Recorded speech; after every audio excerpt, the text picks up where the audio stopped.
Hi everyone, నేను non ఐటీలో work చేస్తున్నాను. ఈ నాన్ ఐటీ ఎక్స్పీరియన్స్ అనేది ఐటీకి యూజ్ అవుతుందా? Sometimes yes, sometimes no.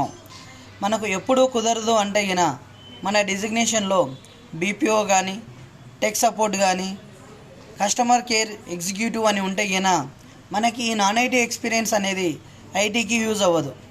కానీ సమ్ టైమ్స్ మనకు ఈ నాన్ ఐటీ ఎక్స్పీరియన్స్లో కూడా మన డిజిగ్నేషన్ అసోసియేట్ ఉన్నా, అనలిస్ట్ అని ఉన్నా, మనము దానిని ఐటీ ఎక్స్పీరియన్స్లో కూడా వాడుకోవడానికి ఛాన్సెస్ ఉంటుంది.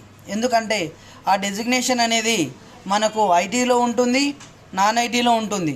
మనం వెరిఫికేషన్కి వచ్చినా కూడా ఎప్పటి నుండి ఎప్పటి వరకు చేస్తున్నారు, ఏ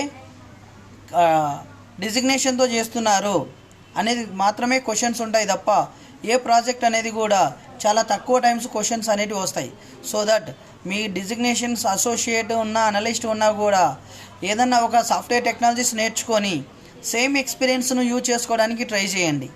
మళ్ళీ కొత్త ఎక్స్పీరియన్స్ పెట్టుకోవడానికి ట్రై చేస్తే మనకు బ్యాక్గ్రౌండ్ వెరిఫికేషన్లో మీ నాన్ ఐటీ ఎక్స్పీరియన్స్కి పిఎఫ్ ఆల్రెడీ క్రియేట్ అయి ఉంటుంది. సో దానివల్ల ప్రాబ్లం అవ్వచ్చు. So that better to go with non IT experience only with IT technical skills.